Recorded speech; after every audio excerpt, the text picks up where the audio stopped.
If you were born sometime after the 20th century and have had any level of education, chances are you are quite familiar with the term dinosaur.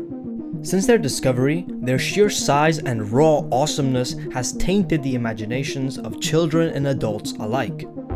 Even people who were not fond of prehistoric life or animals as a whole are very familiar with T-Rex and Velociraptor. Unfortunately, some 66 million years ago, a big extraterrestrial rock smashed into what is now the Gulf of Mexico, and combined with some volcanic eruptions in the Deccan Traps of India, the time of the dinosaurs came to a close, ending the dreams of many children of riding a Brachiosaurus or playing fetch with Rexy. But alas, the reign of the dinosaurs is no more.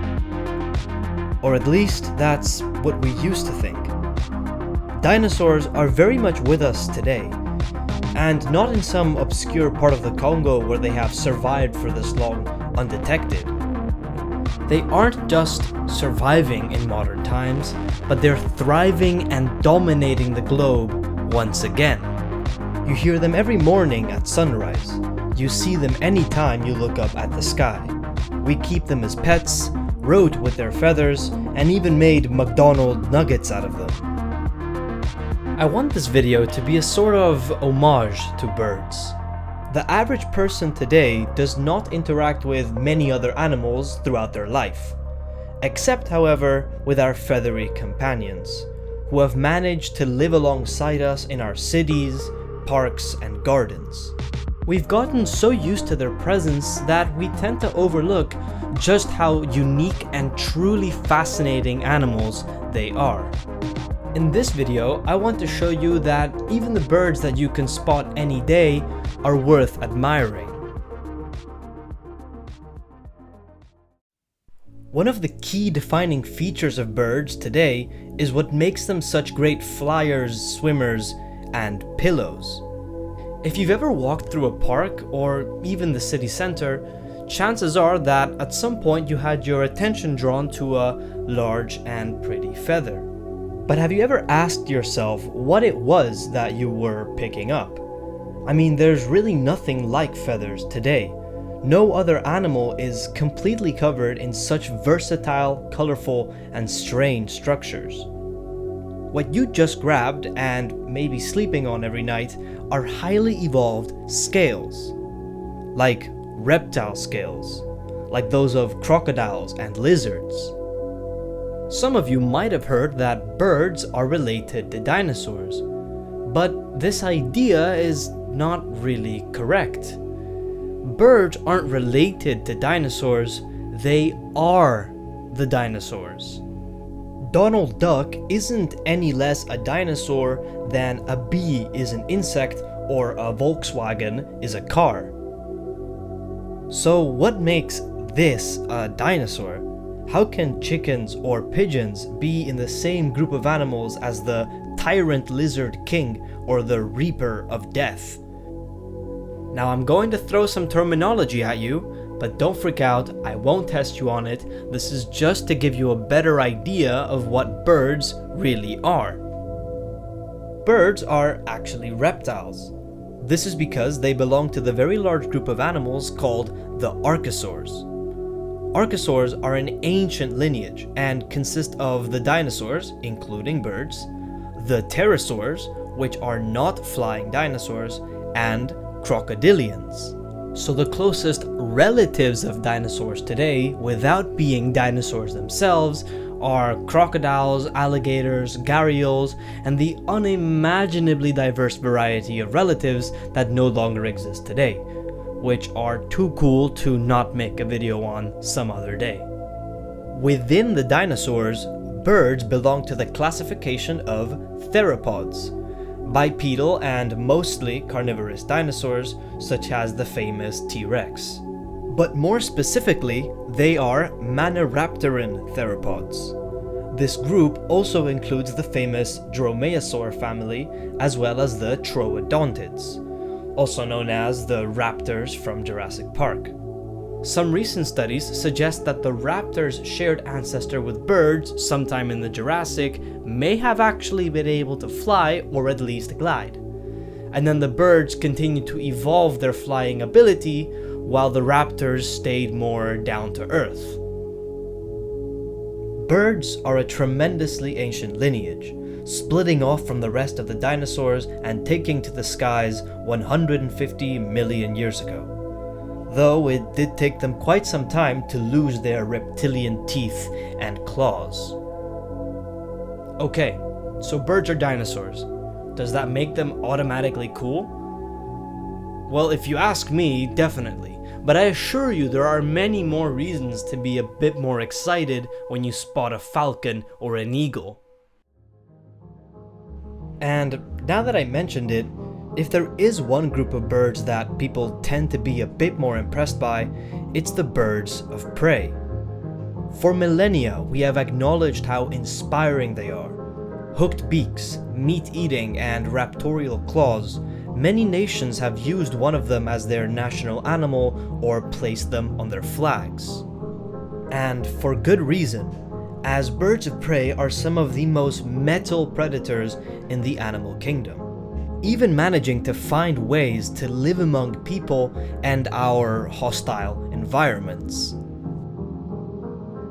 In nearly any kept forest of Afro-Eurasia, there's one raptor that you can almost always find.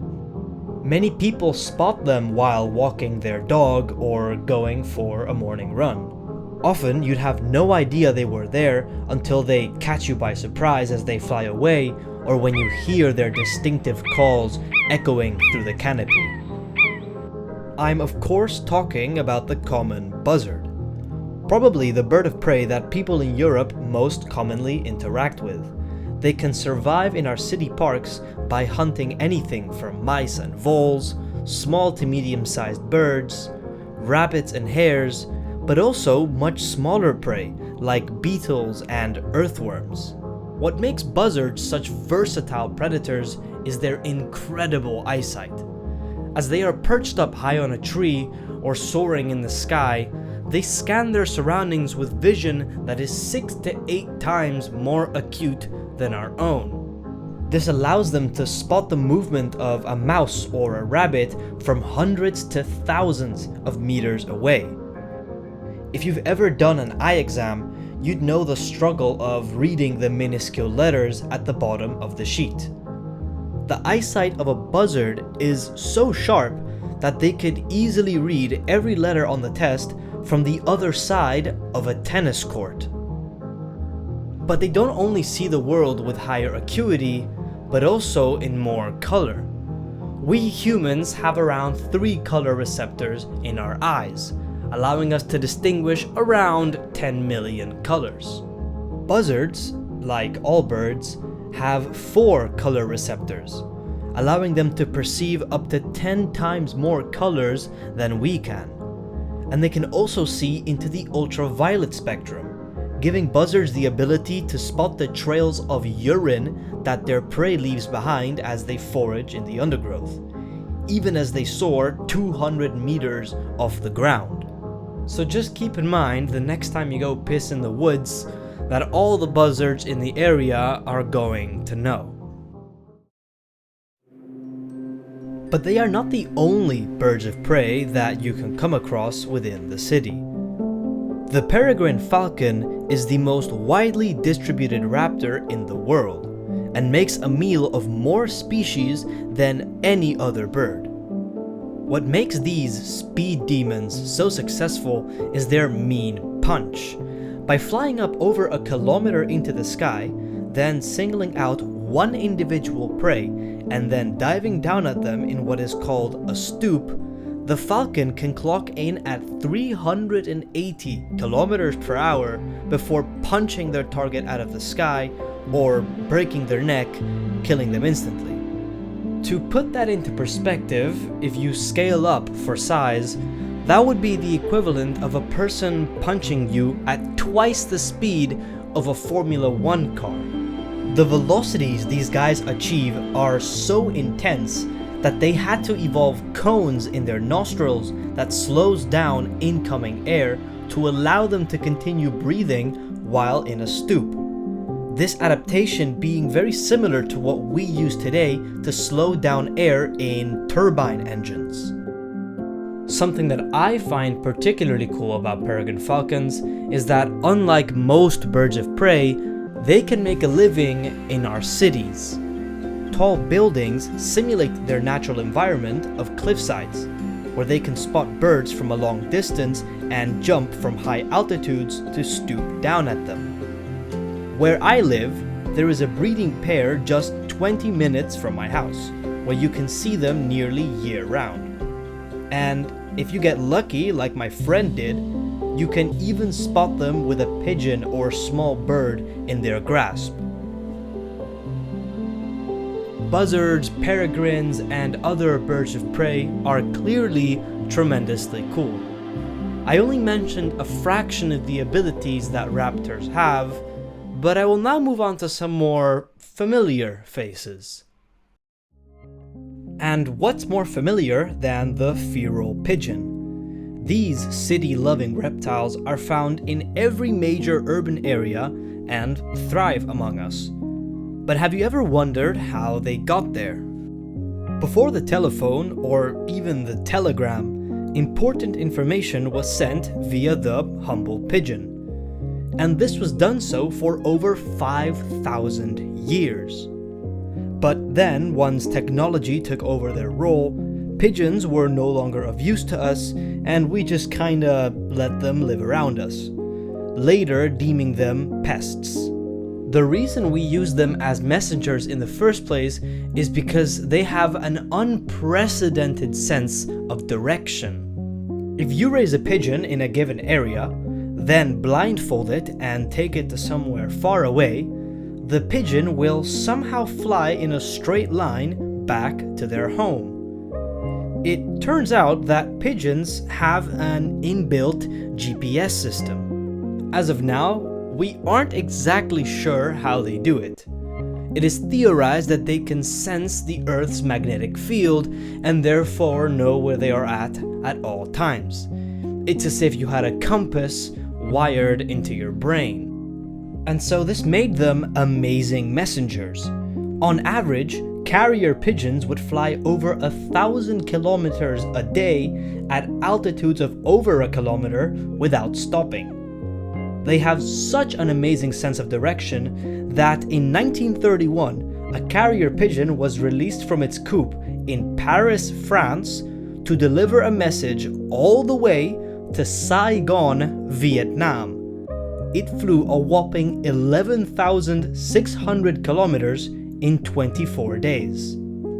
I think it's safe to say that if you placed a pilot over 11,000 kilometers from their home, where they had no idea where they were, and told them to get back without any tool or guidance, it would take them more than 24 days.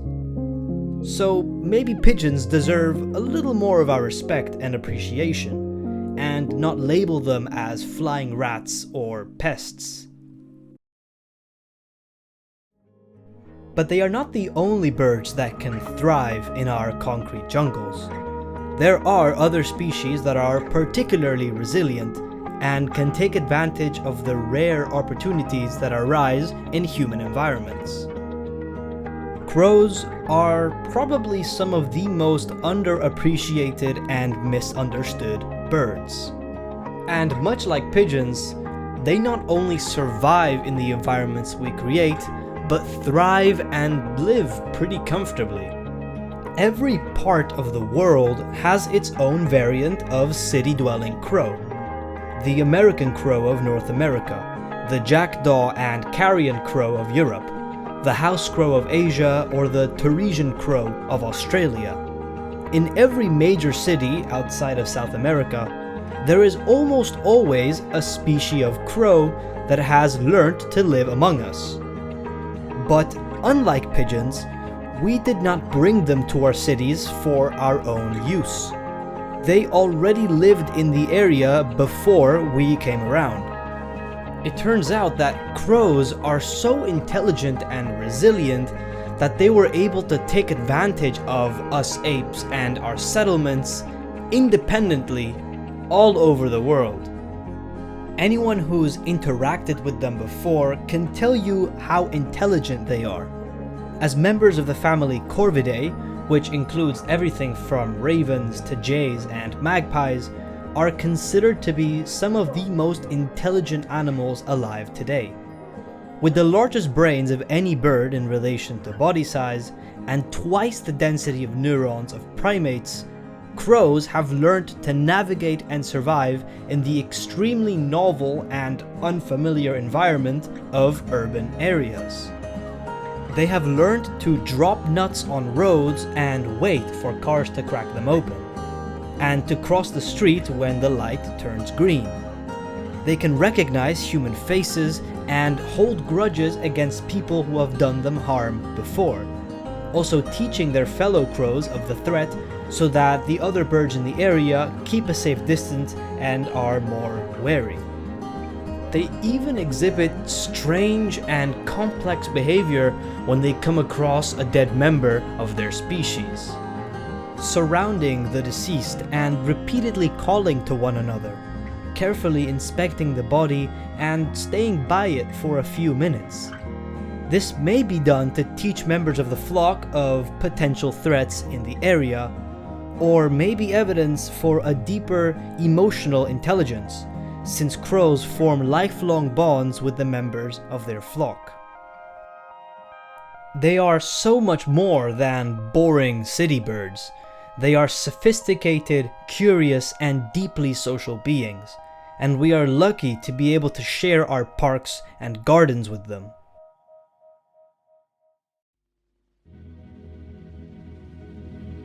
I could go on for hours talking about how awesome the 11,000 species of bird of the world are, and that's not even mentioning prehistoric birds.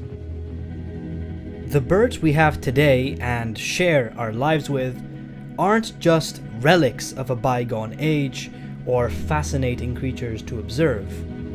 They also play a disproportionately important role in the health of our entire planet. Almost every ecosystem depends on birds in some way.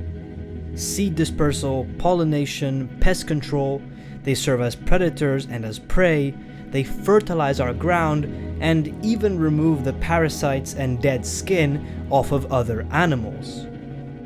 They help maintain the health and integrity of forests, grasslands, and even the ocean. Their incredible migrations connect biospheres on other sides of the globe, and their mere presence can help indicate the health of an ecosystem. From your city seagull to the Nyandu of South America, birds dominate every corner of the globe and promote the health of life as we know it today. I made this video to try and spark a bit more appreciation for birds. The simple act of acknowledging how unique and amazing they are can help foster a greater connection to the nature that surrounds us, even in the busiest cities. And as a consequence, help motivate people to want to protect birds and better integrate them into our rapidly changing world, for the benefit of all life, not just that of our own. Whether it's the pigeon at your window, the crow in the park, or the robin in your garden, take a moment to admire these living dinosaurs, for without them, life as we know it would not be the same.